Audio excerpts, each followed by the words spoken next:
Jennifer's hand trembled as she adjusted her veil one last time. The wedding hall was perfect.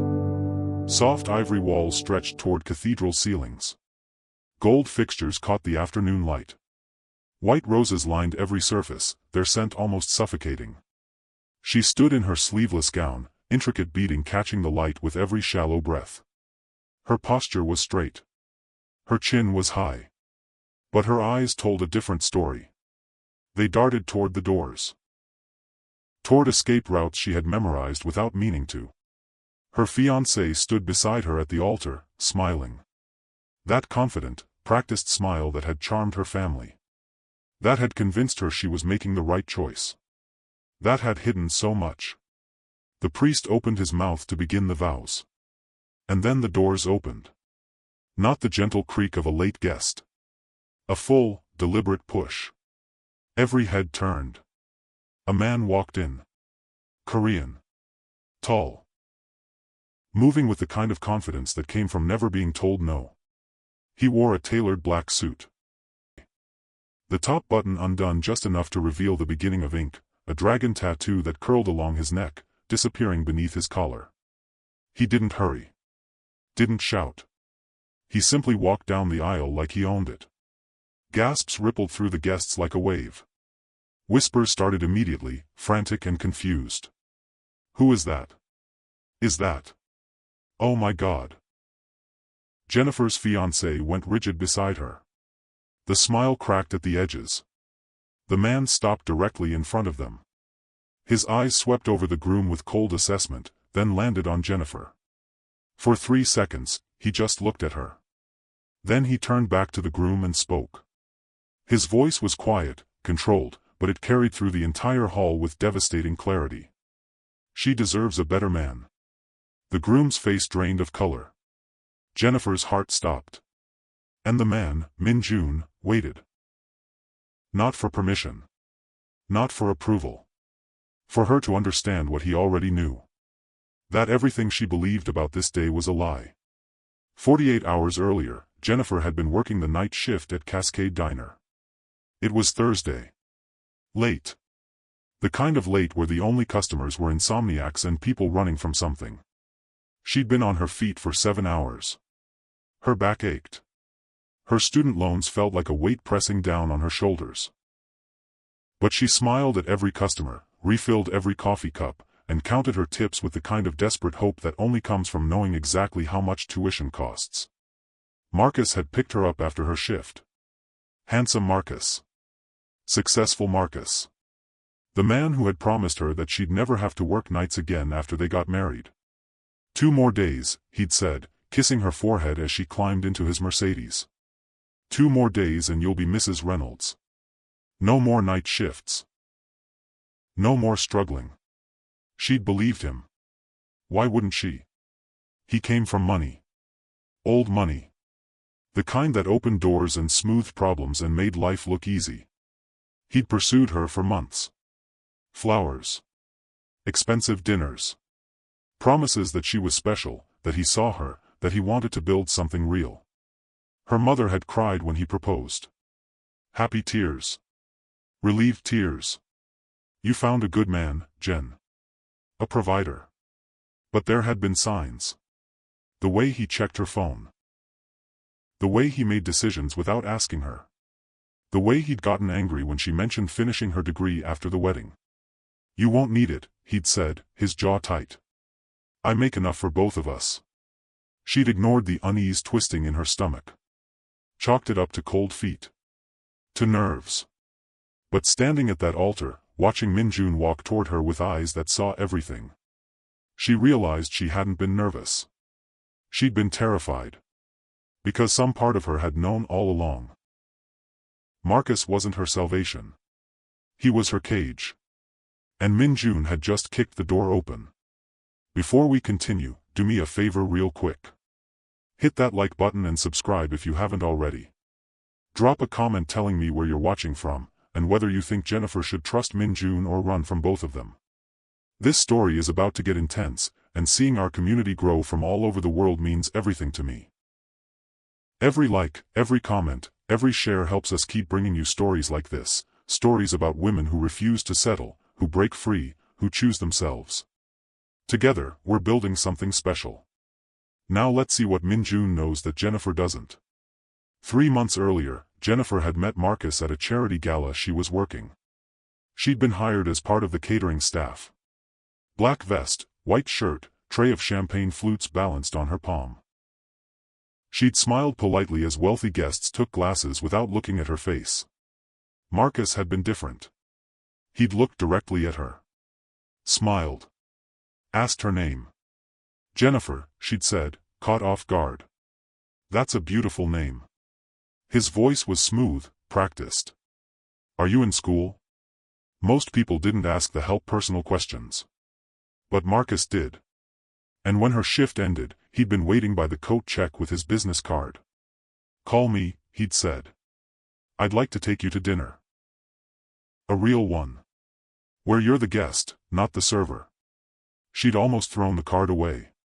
Men like Marcus didn't date women like her. Women who worked 3 jobs to afford community college. Women whose mothers cleaned houses and whose fathers had disappeared before kindergarten. But he'd called the catering company the next day. Asked for her number. Sent flowers to her apartment, the tiny studio she shared with her cousin in a neighborhood where gunshots were background noise. Their first date had been at a restaurant where the menu didn't list prices. Marcus had ordered for both of them in flawless French. He'd asked about her dreams, her goals, her plans for the future. I want to finish my degree, she'd told him, stirring her wine nervously. Business administration. Maybe open my own restaurant someday. Something small. Comfortable. Where people feel at home. Marcus had reached across the table and taken her hand. You will. I believe in you. No one had ever said that to her before. Within a month, they were inseparable. Within 3 months, he'd introduced her to his family, old money, real estate empire, the kind of people who summered in the Hamptons and wintered in Aspen. His mother had looked at Jennifer the way you'd examine a stain on expensive fabric. Polite. Dismissive. Calculating whether it could be removed. But Marcus had squeezed her hand under the table. Don't worry about her. She'll come around. By month 6, he'd proposed. A massive diamond. Down on one knee in front of her entire family at Sunday dinner. Her mother had sobbed. Her aunts had screamed. Her cousin had posted it on Instagram before Jennifer could even say yes. And she had said yes. Because Marcus was stable. Successful. Safe. Because he'd promised her a life where she wouldn't have to count change for the bus. Where she could go back to school without working herself into exhaustion. Where she could finally breathe. The red flags had started small. You don't need to work at that diner anymore, Marcus had said one night, watching her lace up her shoes for the night shift. It's embarrassing. I need the money for tuition. I'll cover your tuition. Just quit. But she hadn't. Something about the way he'd said embarrassing had made her spine stiffen. Then came the phone checks. Casual at first. Who's texting you, while she was in the shower? Then less casual. Taking her phone while she slept, scrolling through messages, asking about male classmates she barely knew. I'm just protecting what's mine, he'd said when she confronted him. What's mine? The possessiveness had felt romantic at first. Like he cared so much he couldn't stand the thought of losing her. But it had shifted. Tightened. Become a collar she hadn't realized she was wearing until it started to choke. I don't think you should go out with your friends tonight, he'd say. Stay with me instead. Do you really need that dress? It's a little revealing, don't you think? Why do you need your own bank account after we're married? We'll share everything. Each comment was small. Reasonable sounding. Easy to explain away as love, as concern, as wanting to build a future together. But they added up. And by the time Jennifer was standing in the bridal suite, staring at herself in the mirror in a dress that cost more than a year's rent, she'd felt the weight of every single one. You look beautiful, baby, her mother had said, adjusting the veil. Tears streaming down her face. You're going to have such a good life. Jennifer had forced a smile. Nodded. Ignored the voice in her head screaming that something was wrong. Because what was she supposed to do? Call it off? Humiliate her family? Disappoint everyone who'd already bought gifts, booked flights, rearranged their lives to be here? She'd made her choice. Now she had to live with it. The ceremony was supposed to start at 3. At 2:47, Marcus had kissed her cheek in the bridal suite. See you out there, Mrs. Reynolds. At 2:53, her bridesmaids had lined up in their champagne-colored dresses. At 2:58, the music had started. And at 3:02, Jennifer had walked down the aisle on her uncle's arm, her bouquet trembling in her hands. Marcus had been waiting at the altar.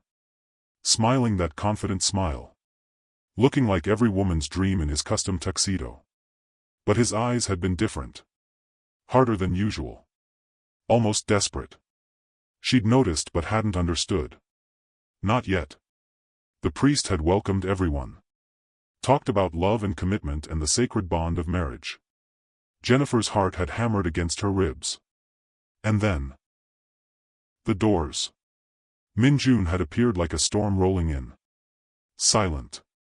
Inevitable. Impossible to ignore. Jennifer had never seen him before. She was certain of that. She would have remembered a man like him, the kind of presence that bent the air around it.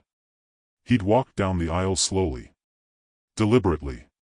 His eyes had swept over the guests with casual assessment, like he was cataloging faces, memorizing exits, calculating odds. The dragon tattoo on his neck had seemed to move with each step. Scales catching the light. Tail disappearing into his collar. Marcus had gone pale. Actually pale. The blood had drained from his face so fast Jennifer had thought he might faint. "Who is that?" she'd whispered. Marcus hadn't answered. His jaw had clenched so hard she'd heard his teeth grind. Min-Jun had stopped 3 feet away. Close enough that Jennifer could see his eyes, dark, sharp, assessing. Close enough that she'd caught the faint scent of expensive cologne and something else. Something dangerous. He'd looked at Marcus first. Really looked.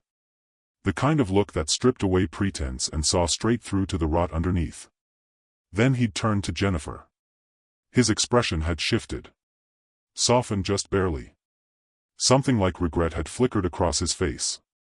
"She deserves a better man," he'd said. His voice had been quiet. Calm. But it had carried through the hall like a gunshot. The guests had erupted. Whispers became shouts. Phones had come out. Cameras had started recording. Marcus had grabbed Jennifer's arm. Hard. "Don't listen to him. He's nobody. He doesn't know anything." But Min-Jun had smiled. Cold and sharp. "Should I tell her? Or would you prefer to?" "Tell me what?" Jennifer had pulled her arm free from Marcus's grip. Her heart was racing.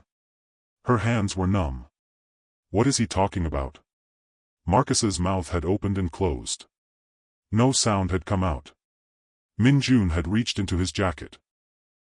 Slowly, deliberately, like he was very aware of how threatening the gesture could appear, and pulled out a manila envelope.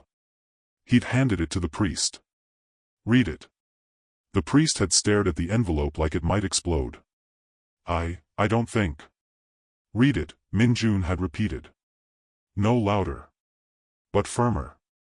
The kind of tone that made it clear refusal wasn't an option. The priest's hands had shaken as he'd opened the envelope. His eyes had scanned the first page. Then the second. His face had gone gray. "Oh my God," he'd whispered. "What does it say?" Jennifer's voice had cracked. She'd felt like she was falling. Like the floor had disappeared beneath her feet. "What does it say?" The priest had looked at Marcus. "Is this true?" Marcus had said nothing. His silence had been answer enough. Min-Jun had turned to address the congregation. His voice had carried effortlessly, calm and factual. "Your groom owes me $2 million. Gambling debts. Bad investments. Money laundering schemes that went sideways." Gasps had rippled through the guests. "He used Jennifer's name as collateral," Min-Jun had continued. Listed her as co-signer on loan documents she never saw. Put her assets, her future assets, the ones he assumed she'd have access to after marriage, up as leverage. Jennifer's vision had blurred. That's not possible. I don't have any assets. I don't have anything. Your mother's house, Minjun had said gently. The one she's owned for 30 years. The one she was planning to leave to you. He forged your signature on documents that would transfer ownership to him upon marriage. He was going to use it as collateral. And when he couldn't pay, he'd looked at Marcus with open disgust. He was going to flee the country. Leave you to deal with the consequences. The church had exploded. Shouts. Screams. Jennifer's mother had stood up, her face twisted in horror. Her aunts had rushed toward the altar. Marcus had grabbed Jennifer again. Harder this time. Desperate. It's not what it sounds like. I can explain. Get your hands off her. Minjun's voice had been quiet. Deadly quiet. Marcus had let go like she'd burned him. You're lying, Marcus had said, his voice rising. Cracking. You're lying. This is some kind of setup. You're trying to destroy me. I'm trying to save her, Minjun had said simply. He'd pulled out another document. This one he'd handed directly to Jennifer. Flight itinerary. One-way ticket to Manila. Purchased 3 days ago. Departure date, tomorrow morning. Jennifer's hands had shaken so badly she'd almost dropped the paper. But she'd seen it. Marcus's name. Tomorrow's date. 1 passenger. You were leaving, she'd whispered. You were going to marry me and leave. I was going to come back. With what money? Minjun had asked. You're broke. Worse than broke. You owe money to people who don't take IOUs. He'd gestured to himself. I'm one of the more reasonable ones. The others? They don't interrupt weddings. They interrupt funerals. Marcus had lunged at Minjun then. Fast. Desperate. Minjun hadn't even flinched. He'd sidestepped smoothly, caught Marcus's wrist, and twisted. Not hard enough to break anything. Just hard enough to make his point. Marcus had dropped to his knees with a yelp of pain. You had a choice, Minjun had said, looking down at him. You could have told her the truth. Asked for help. Faced your consequences like a man. He'd released Marcus's wrist and stepped back. Instead, you chose this. So now everyone knows exactly who you are. Jennifer's uncle had rushed forward, pulling her away from Marcus. Her bridesmaids had surrounded her. The church had descended into chaos, guests standing, shouting, demanding answers. Marcus had stayed on his knees. Tears had streamed down his face. I'm sorry. I'm so sorry. I didn't know what else to do. Get out, Jennifer had said. Her voice had been steady. Cold. She'd surprised herself with how calm she sounded. Get out of my sight. Baby, please. Get out. Marcus had scrambled to his feet and run. Actually run. Down the aisle, past the staring guests, out the doors and into the sunlight. Several of his groomsmen had followed. Others had stayed, looking uncertain and humiliated. The church had fallen silent. 200 people staring at Jennifer. Pitying her. Judging her. Recording her worst moment for their social media feeds. She'd felt her knees start to buckle. And then Minjun had been there. Solid. Steady. His hand had caught her elbow, keeping her upright. Breathe, he'd said quietly. Just to her. You're going to be fine. Why did you do this, she'd whispered. Why did you tell me? Minjun had looked at her. Really looked. Like he was seeing her, not through her. Because you deserved to know before you legally bound yourself to a man who would have destroyed you. Before we go any further, if this story is hitting you in the chest, do me a solid and hit that like button. Drop a comment and tell me, would you want someone to expose the truth like this, or is ignorance really bliss? Subscribe if you haven't already because this story is nowhere near over, and seeing our community grow from every corner of the world genuinely keeps me going. Every like, every share, every comment helps me keep bringing you these stories, stories about women who deserve the truth, even when it hurts. Together, we're building something real here. Now let's see what happens when the dust settles. Jennifer had stood at that altar for 30 seconds that felt like 30 years. Every eye in the church was on her. Cameras were still recording. Her mother was crying. Her aunts were whispering furiously. The priest looked like he wanted to disappear into the floor. And Min Jun was watching her. Waiting. Not with pity. With something else. Respect, maybe. Like he knew she was about to make a choice and he trusted her to make the right one. She'd looked down at her bouquet. White roses and baby's breath. Flowers Marcus had chosen without asking her preference. Like everything else in this wedding. Like everything else in their relationship. Her hands had stopped shaking. She dropped the bouquet. Let it fall to the marble floor with a soft thud. Then she'd gathered her dress in both hands, turned on her heel, and walked. Not down the aisle toward the doors where Marcus had fled. That would have looked like she was chasing him. Like she needed answers or closure or some desperate last conversation. She'd walked the other direction. Through the side door that led to the vestry. Away from the cameras and the whispers and the 200 people who would spend the next week dissecting every second of this disaster. Her bridesmaids had called after her. Her mother had tried to follow. But Min Jun had stepped into their path, not blocking them exactly, just creating a barrier of presence that made them hesitate long enough for Jennifer to disappear through the door. She'd kept walking. Through the vestry. Through a hallway she'd never seen before. Past storage rooms and empty offices until she'd found a door that led outside to a small courtyard. The sun had hit her face. Warm. Real. She'd stood there in her wedding dress, alone, and felt herself start to breathe again. She'd had no plan. No phone, it was still in the bridal suite with her purse. No money. No way to get home. She just needed to get out. To escape the suffocating weight of all those eyes. The door behind her had opened. She'd tensed, expecting her mother or her bridesmaids or, God forbid, Marcus crawling back with more apologies. But it had been Min Jun. He'd stood in the doorway, jacket still perfectly fitted, face still calm. He'd held out her purse. Thought you might need this. She'd taken it without a word. Her hands had been numb. There's a car waiting on the side street, he'd said. If you want it. Driver will take you anywhere you need to go. No strings. No expectations. Why are you helping me? Because you need help. And because I can. She'd stared at him. This stranger who'd just blown up her entire life. Who'd humiliated her in front of everyone she knew. Who'd somehow also saved her from making the worst mistake of her life. Who are you? She'd asked. Really? Someone who knows what it's like to be lied to by people you trust. He'd paused. And someone who makes sure debts get paid. Usually not this publicly.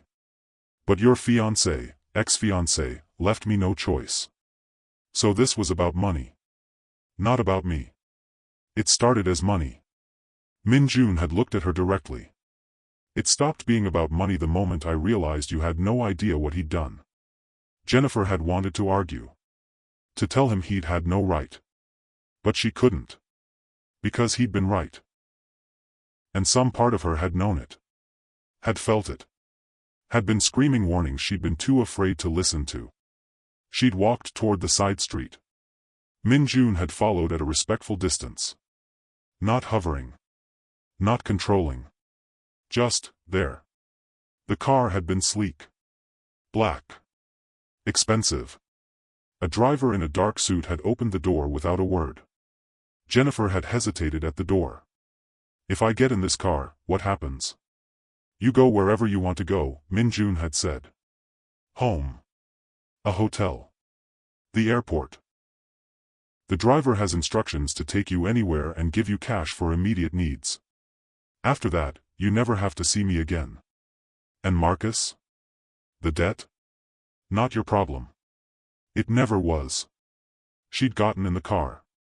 Not because she trusted Minjun, she didn't know him well enough to trust him. But because she'd looked into his eyes and hadn't seen manipulation or expectation. Just honesty. Brutal, uncomfortable honesty. The door had closed. The car had pulled away. And Jennifer had watched through tinted windows as Minjun had grown smaller and smaller until he'd disappeared. The next 72 hours had been a blur. Jennifer had gone to her apartment, the one she'd kept despite Marcus's pressure to move into his place. She'd locked the door, turned off her phone, and spent 6 hours in the shower crying until the water ran cold. When she'd finally emerged, wrapped in a towel with red eyes and pruned fingers, she'd made herself tea and sat on her ratty couch and forced herself to think. Marcus had tried to steal her mother's house. Had forged her signature. Had planned to abandon her with debt that would have destroyed her family for generations. And she'd been about to marry him. The shame had been crushing. How had she not seen it? How had she ignored every red flag, every warning sign, every moment of discomfort? But underneath the shame had been something else. Something that felt suspiciously like relief. She'd turned her phone back on. It had exploded with notifications. Texts. Calls. Voicemails. Social media alerts. The wedding was everywhere. Video clips. Photos. Think pieces about modern romance and public humiliation and the mysterious Korean man who'd crashed a wedding to expose a con artist. Some people were on her side. She dodged a bullet. That man saved her life. Marcus Reynolds is trash. Others were cruel. She must have known. Gold digger got what she deserved. This is what happens when you date out of your league. She'd deleted the apps. All of them. If she was going to survive this, she couldn't spend every waking moment reading what strangers thought about her worst day. Marcus had tried calling. 73 times in 2 days. She'd blocked his number. Then he tried from other numbers. She'd blocked those too. On day 3, he'd shown up at her apartment. Pounding on the door. Shouting through the wood. "Jennifer, please. Just talk to me. 5 minutes. I can explain everything." She'd sat on the couch, frozen, wondering if he'd break down the door. He hadn't. But he'd stayed for an hour. Begging. Crying. Making promises. When he'd finally left, Jennifer had packed a bag and gone to stay with her cousin across town. She hadn't felt safe. Hadn't trusted that Marcus wouldn't come back. Wouldn't do something desperate. That's when the flowers had started arriving. Massive bouquets. Expensive. With cards that said things like, "I'm sorry," and "Give me another chance," and "I love you." She'd thrown them all away. Then came the emails. Long, rambling explanations about how he'd gotten in over his head. How he'd made mistakes but had never meant to hurt her. How he'd been planning to fix everything before the wedding but had run out of time. Lies. All of it. She'd known that now. Could see it clearly without the fog of manipulation clouding her judgment. On day 7, a different kind of message had arrived. Hand-delivered by a courier to her cousin's apartment. A single card. Heavy stock. Embossed lettering. "If you need anything, call this number. MJ." She'd stared at it for 20 minutes. Then she'd tucked it into her wallet and tried to forget about it. But she couldn't. Because Marcus wasn't stopping. The calls were coming from new numbers daily. The flowers kept arriving. And then he'd started showing up at her mother's house. At the diner where she'd worked. At her cousin's building. "I'm not trying to scare you," he'd said through her cousin's door buzzer. "I just need to talk to you. Face to face. Please, Jen." But his voice had been different. Harder. Less desperate, more demanding. Her cousin had wanted to call the police. Jennifer had been too embarrassed. Too tired. Too unsure if Marcus had actually done anything illegal or if she was just being paranoid. On day 10, she'd pulled out the card. Stared at the number. Told herself she wasn't going to call. She'd called. Min-jun had answered on the second ring. Jennifer. Not a question. Like he'd been expecting her call. Like he'd known she'd need help eventually. He won't leave me alone, she'd said. No greeting. No preamble. Marcus. He's calling. Showing up places. I don't know what to do. Where are you? She'd told him. Stay there. I'll handle it. What does that mean? What are you going to? But he'd already hung up. 4 hours later, Marcus had stopped calling. Stopped texting. Stopped showing up. Jennifer had waited for news reports about a body in the river. About a mysterious death. About violence. But nothing had come. Just silence. Blessed, peaceful silence. 2 days after that, Min-jun had called her. Can we meet?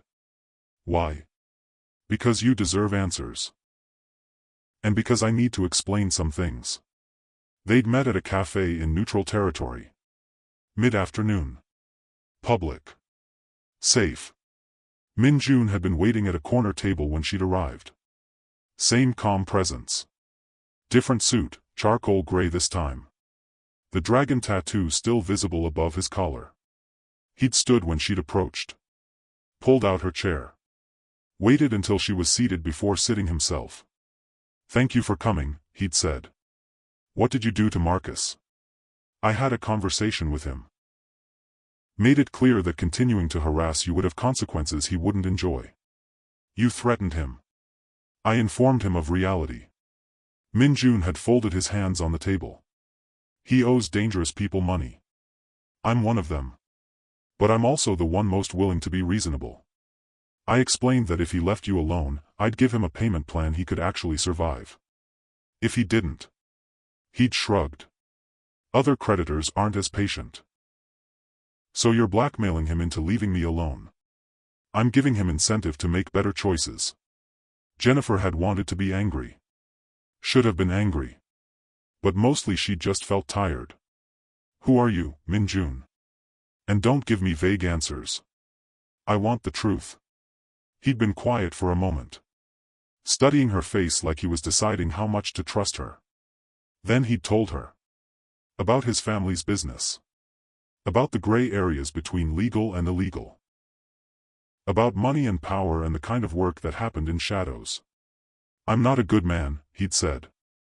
I don't pretend to be. I've done things that would horrify you. Hurt people who probably deserved it and some who didn't. Made choices I can't take back. Then why did you help me? Because you were being hurt by someone who definitely deserved it. And because. He'd paused. Actually looked uncomfortable for the first time since she'd met him. Because I know what it's like to be trapped in something you didn't choose. And I couldn't watch it happen to you. You don't know me. I know enough. He'd met her eyes. I know you work 3 jobs to put yourself through school. I know you send money home to your mother even when you can barely afford rent. I know Marcus systematically isolated you from your friends and controlled every aspect of your life, and you let him because you thought it meant he loved you.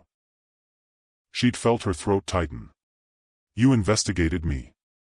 I investigate everyone connected to people who owe me money.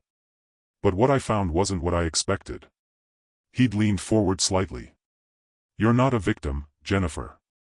You're a survivor. You just forgot that for a while. Tears had pricked her eyes. She'd blinked them back angrily. So what now? You saved me from one controlling man. Should I be grateful? Owe you something? You don't owe me anything. Then why are we here? Because I want you to know that if you need help, real help, not strings-attached help, you can call me. That's it. That's all I'm offering. She'd stared at him. Searching for the catch. The hidden agenda. The thing he wasn't saying. But all she'd seen was sincerity. Uncomfortable, awkward sincerity from a man who clearly didn't make offers like this often. Okay, she'd said finally. Okay. They'd sat in silence for a moment. Then Min-jun had stood. I should go. But Jennifer. He'd waited until she looked up at him. You're going to be fine. better than fine. You're going to build the life you actually want. And no one is going to stop you. He'd left cash on the table for her coffee and walked away. Jennifer had sat there for another hour, staring at nothing, feeling something shift inside her chest. 3 months had passed. Jennifer had enrolled back in school. Full-time. She'd quit the night shifts at the diner. Not because anyone told her to, but because she'd realized she was worth more than exhausting herself for tips. She'd started therapy. Unpacking the relationship with Marcus. Understanding the patterns she'd fallen into. Learning to recognize manipulation before it took root. Her mother's house had been safe. Min-Jun had apparently handled the forged documents, though Jennifer hadn't asked how. Some things were better left unknown. She'd rebuilt her life. Slowly. Carefully. On her own terms. And she'd thought about Min-Jun. More than she wanted to admit. Not romantically. At least, that's what she'd told herself. But she'd wondered about him. About a man who operated in darkness but had chosen to step into light for her. About someone who'd been honest about his flaws instead of hiding them behind charm. She'd pulled out his card sometimes. Stared at the number. Wondered if calling would be a mistake. On a Tuesday in November, she'd made the call. Jennifer. Same greeting. Like no time had passed at all. Hi. Her voice had been steadier than she'd expected. Are you free for coffee? Pause. When? Now. If you can. Send me the address. They'd met at a different cafe. Same setup, public, safe, neutral. But this time, the energy had been different. She hadn't been running from something. She'd been moving toward something. Min-Jun had arrived exactly on time. He'd looked the same. Suit. Dragon tattoo. That calm, assessing expression. But when he'd seen her, something had shifted in his face. Surprise, maybe. Or something warmer. You look good, he'd said. I feel good. And she had. For the first time in years, she'd felt solid. Grounded. Sure of herself. They'd ordered coffee. Sat across from each other. And Jennifer had realized she wasn't afraid. Wasn't second-guessing. Wasn't performing. She was just present. I wanted to thank you, she'd said. Properly. For what you did. You don't need to. Yes, I do. You saved my life. Maybe not literally. But close enough. She'd wrapped her hands around her mug. And I wanted to tell you that I'm okay now. In case you were wondering. I was. The admission had hung between them. Honest. Vulnerable. I also wanted to ask you something, Jennifer had said. Ask. That day at the church. You said I deserved better. Did you mean better than Marcus? Or better than what you could offer? Min-Jun had gone very still. Both. What if I disagree? He'd looked at her. Really looked. And she'd seen something in his eyes she hadn't seen before. Hope. Carefully guarded, but there. You should disagree carefully, he'd said quietly. Because my life is complicated. Dangerous. I can't promise you safety or normalcy or any of the things you deserve. I'm not asking for promises. Jennifer had leaned forward. I'm asking if you want to have dinner with me. As people. Not as the guy who saved me and the girl who needed saving. Just, us. Min-Jun had been quiet for a long moment. Then he'd smiled. Actually smiled. Small and genuine and completely transforming. Yes, he'd said. I'd like that. Good. She'd smiled back. Because I'd like that too. They'd finished their coffee. Made plans for Friday. Exchanged numbers, real ones this time, not emergency contacts. And when Jennifer had walked away from that cafe, she'd felt something she hadn't felt since before Marcus. Since before the wedding. Since before she'd learned to make herself smaller to fit into someone else's life. She'd felt free. And she'd felt ready. Not to be saved. Not to be protected. But to choose. Actively, consciously choose what came next. 3 months after that first dinner, Jennifer and Min-jun had been inseparable. It hadn't been easy. His world was exactly as complicated as he'd warned. There were late-night calls. Dangerous meetings. Moments when she'd had to trust that he'd come home safe.